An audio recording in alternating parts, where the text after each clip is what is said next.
If it doesn't fit, you must acquit. On June 12, 1994, Nicole Brown Simpson and Ron Goldman were brutally murdered outside Nicole's Brentwood home. What followed would become known as the trial of the century, with football legend OJ Simpson at its center. OJ Simpson, NFL Hall of Famer, actor, and sports commentator, was ultimately charged with both murders. The evidence against him seemed overwhelming. So how did his defense team pull off one of the most stunning legal victories in American history? Welcome to another episode of Time, Tales, and Thrills, where we talk about some of the most chilling true crime stories.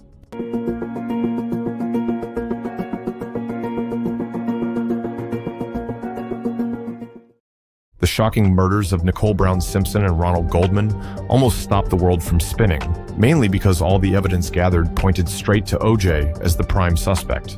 The prosecution, led by Marcia Clark and Christopher Darden, believed they had an airtight case and arrogantly underestimated the defense. Many across the nation figured the same, that it was only a matter of time before OJ ended up behind bars, but to be fair, the evidence was quite damning. There was the blood drops matching OJ's DNA found at the crime scene, a bloody glove at Nicole's home matched one found at OJ's property, bloody shoe prints from rare Bruno Magli shoes, size 12, the same size as OJ, fresh cuts on OJ's hand the day after the murders, history of domestic violence against Nicole, and no alibi for the time of the murders. Then on June 17, 1994, America watched as OJ Simpson led police on a low-speed chase in his white Ford Bronco, all but admitting to his guilt. With all this evidence pointing towards Simpsons, the prosecution never accounted for what would become known as the Dream Team, a defense squad that would change legal history. The Dream Team, comprised of Johnny Cochran, Robert Shapiro, and F. Lee Bailey, had a plan. Their strategy? Attack the evidence head-on and plant the seed of reasonable doubt. Recordings emerged of lead detective Mark Furman using racial slurs and bragging about planting evidence in other cases. The defense had their narrative. This wasn't about murder. It was about racism in the LAPD. When he was exposed, it undermined the LAPD's credibility.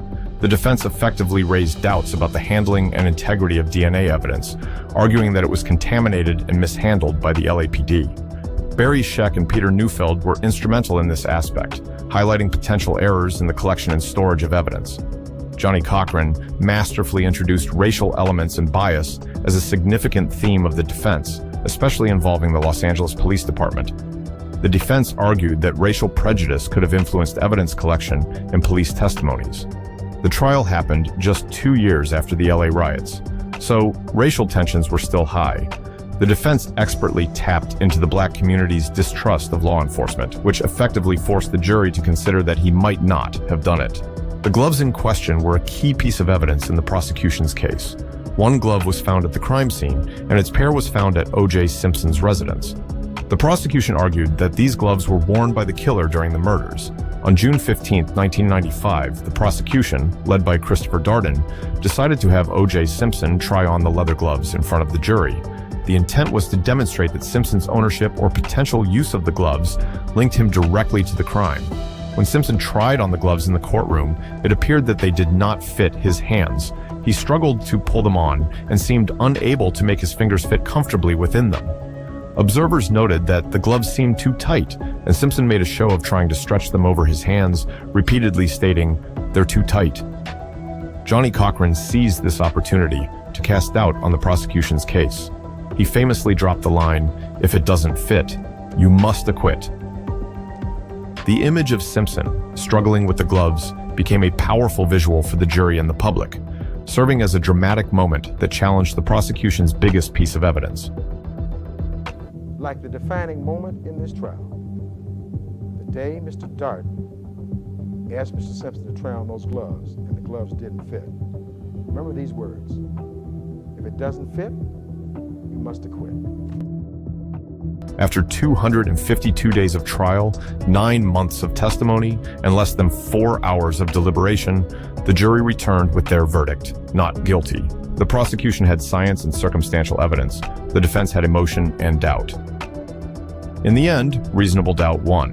While OJ was found not guilty in criminal court, he was later found liable in civil court and ordered to pay $33.5 million to the victims' families. Was justice served? Leave your thoughts in the comments below. And don't forget to like and subscribe for more deep dives into history.